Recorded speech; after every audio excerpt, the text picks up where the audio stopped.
How y'all doing? Okay.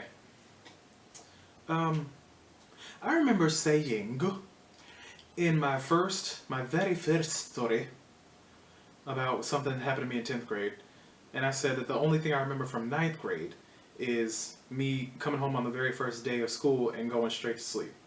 And that was the only thing I remembered. But doing these stories is making me dig like way deeper. And something else I remember from ninth grade, like I'm digging through my memory banks and all that just to think about stuff. I'm running out of stories, y'all. But I did remember this time in ninth grade.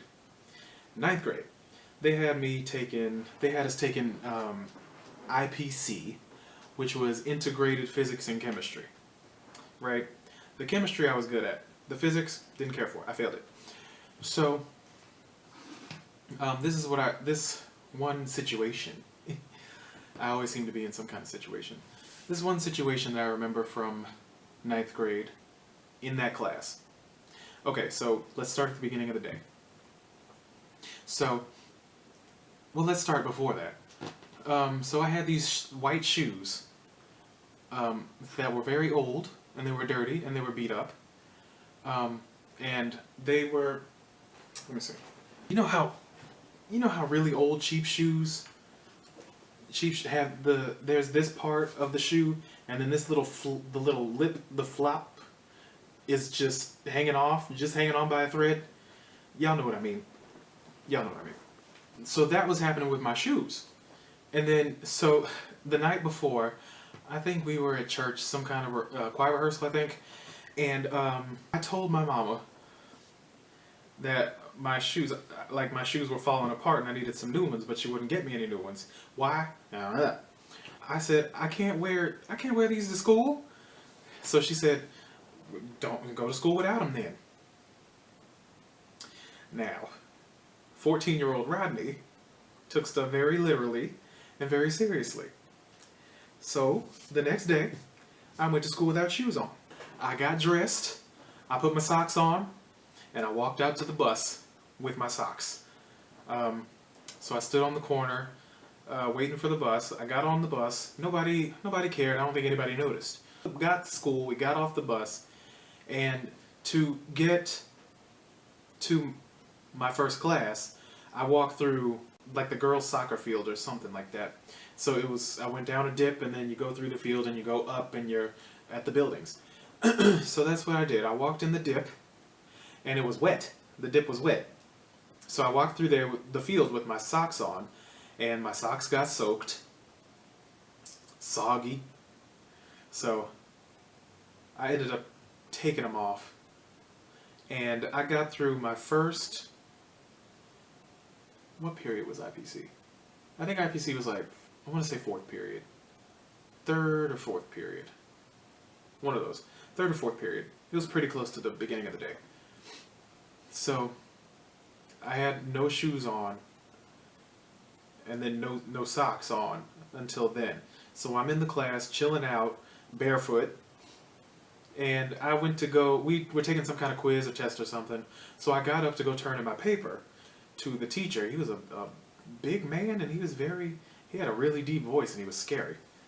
He tried to make jokes, but he wasn't funny because he was so scary.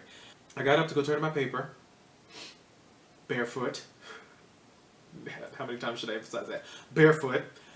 And then a couple girls saw my feet and saw that I had no shoes or socks on. And of course they got to make a big deal and make a show about it. And then they go, ew, that's really gross. You need to put shoes on.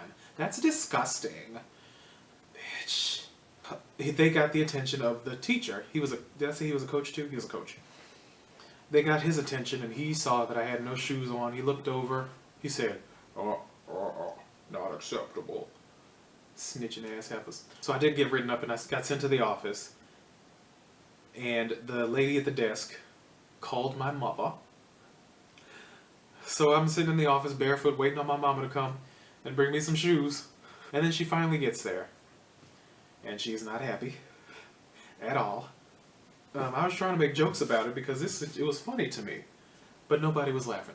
So she came. She had an attitude, which she should have, And she gave me the shoes that she just bought and some socks.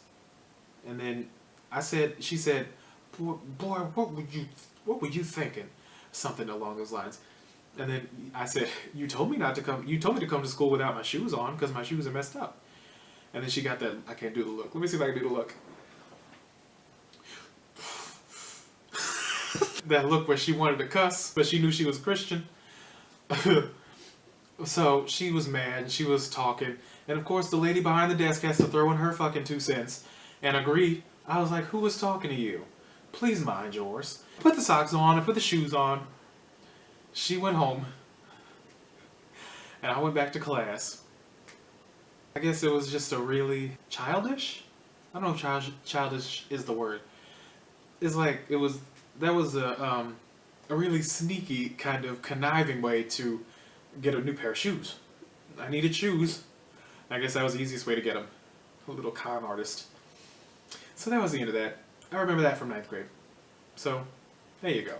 The moral of the story is, ask for shoes. Save up money for them. Don't go to school without shoes on and have your parents come up there. I think she wanted to hit me with a shoe instead of giving them to me to put on. Tell me what you think. Alright. Love, peace, and preach.